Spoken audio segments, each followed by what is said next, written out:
Hello दोस्तों, नमस्कार दोस्तों, आपका मेरे चैनल में बहुत बहुत स्वागत है। दोस्तों, आज हम बात करते हैं 1786 के चार्टर एक्ट। ठीक है, 1786 का चार्टर एक्ट जो कि बहुत ही सिंपल है, बहुत ही नॉर्मल है। ये यही चीज़ें हैं बस, और ज़्यादा चीज़ें नहीं हैं 1786 के चार्टर एक्ट में।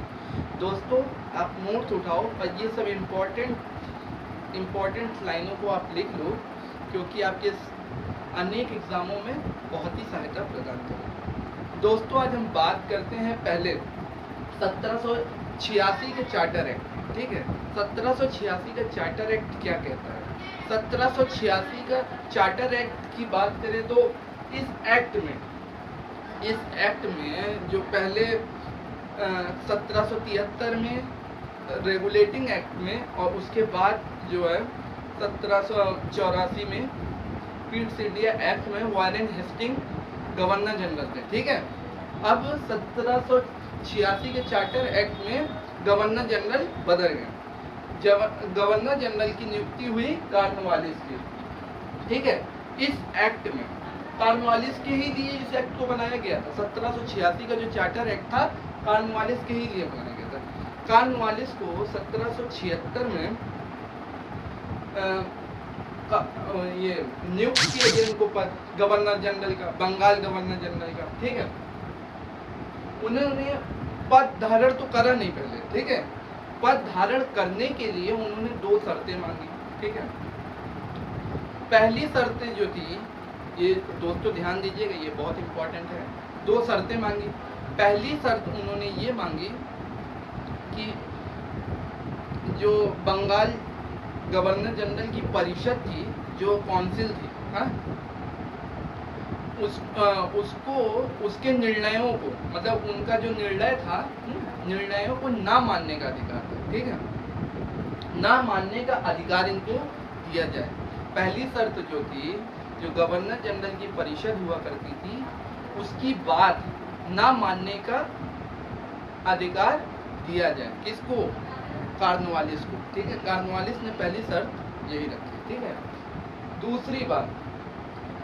दूसरी बात उन्होंने, कॉर्नवालिस ने, लॉर्ड कॉर्नवालिस जो कि बंगाल के गवर्नर जनरल थे, उन्होंने दूसरी शर्त ये रखी कि सेनापति व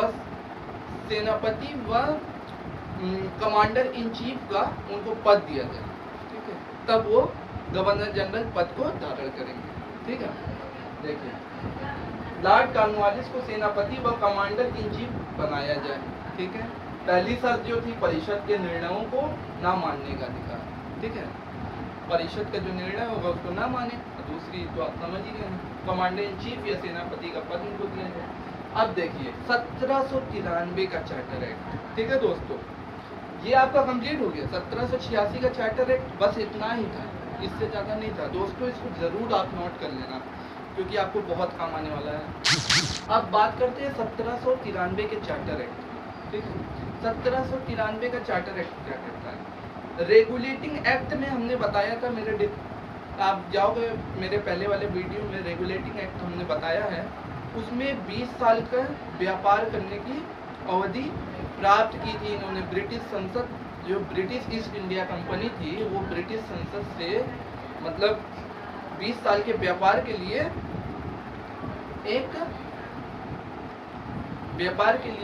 एक लाइसेंस मांगा। ठीक है, वो लाइसेंस इनको प्राप्त हुआ। ठीक है, अब देखिए 1773 से 93 20 साल हो गए। ठीक है, 17 से 93 20 साल हो गए। 20 साल वो खत्म हो गई, जो अवधि थी उनको मिली थी, लाइसेंस मिला था 20 साल के लिए व्यापार के लिए, उसको समाप्त कर दिया गया। अब नई अवधि की 1793 के चार्टर एक्ट में उसको नया, इसकी मतलब 20 वर्षीय की व्यापार अवधि को बढ़ा दिया गया।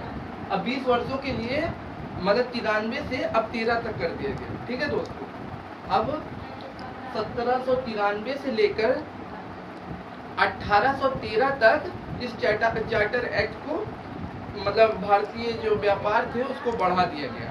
ठीक है, ये थी पहली बात इसकी। अब दूसरी जो इम्पोर्टेंट बात है, कॉर्नवालिस ने जो दो शर्तें रखी थी, उसने उस सारी शर्तों को समाप्त कर दिया, मतलब एकदम खत्म कर दिया। इस एक्ट के अंतर्गत वो दोनों शर्तों को एकदम समाप्त कर दिया, ठीक है। और उनको अब ये ना समझा जाए उन्होंने कोई शर्त मांगी थी, ठीक है। इस मतलब एक्ट के, मतलब 1793 के चार्टर एक्ट में उन्होंने ना मानने का मतलब उन्होंने कोई शर्त नहीं मांगी, ठीक है। अब तीसरी बात हम करते हैं, गवर्नर जनरल के पास जो शक्तियां मौजूद थी, जो इस समय मौजूद हुई थी, शक्तियों को बढ़ा दिया गया। शक्तियों को जो बढ़ा दिया शक्तियों को जो बढ़ा दिया गया, हाँ, जो शक्तियों को बढ़ा दिया गया उसको जो है आने वाले भविष्य में आने वाले सभी गवर्नर जनरलों को ये विस्तारित किया जाए, मतलब सभी को दिया जाए। अब हम बात करते हैं, बच्चे हैं वो परेशान कर रहे हैं। अब हम बात करते हैं बोर्ड ऑफ कंट्रोल।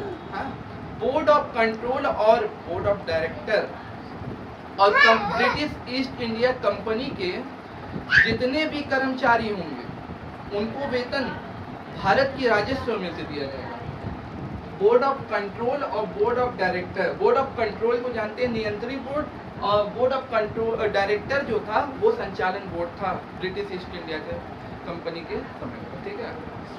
तो और कंपनी के सभी कर्मचारियों को भारतीय राजस्व से वेतन दिया जाने लगा, ठीक है। अब हम आगे की बात करते हैं दोस्तों, ये आखिरी अंतिम बात है। बंगाल के जो गवर्नर जनरल थे उनकी शक्तियों को काफी बढ़ा दिया गया था। देख सकते हैं आप, पहले देख सकते हैं गवर्नर जनरल की क्या शक्ति थी, ठीक है, मतलब बहुत ज्यादा शक्ति थी, उनको विस्तारित किया गया था, ठीक है। ये शक्तियां जैसे कि उस समय प्रांत हुआ करते थे, मतलब प्रेसिडेंसियां हुआ करती थी। पहले होती थी बंगाल प्रेसिडेंसी, मद्रास प्रेसिडेंसी और बॉम्बे प्रेसिडेंसी। तो बंगाल प्रेसिडेंसी जो थी वो गवर्नर जनरल के एकदम अधीन थी, और उसके अंतर्गत जो थे जो दोनों प्रेसिडेंसियां थी उन दोनों को इनके अधीन कर दी गई, ठीक है दोस्तों। आप लोगों को अगर ये मेरी वीडियो अच्छी लगी हो, 1786 चार्टर एक्ट और 1793 चार्टर एक्ट दोनों हमने बहुत ही सही और आसान लैंग्वेज में आपको बताया है ताकि आपको कुछ जानकारी प्राप्त हो सके। दोस्तों मैं भी तैयारी कर रहा हूँ और इसमें कोई गलती हो गई होगी, कोई भी ऐसी बात हुई होगी, मतलब कोई भी इसमें खामियां निकल गई होंगी, तो उसमें आप कमेंट बॉक्स में जाए हमको बताएं, क्योंकि हम भी सुधारे भैया, हमको भी एग्जाम देना है, ठीक है। नमस्कार।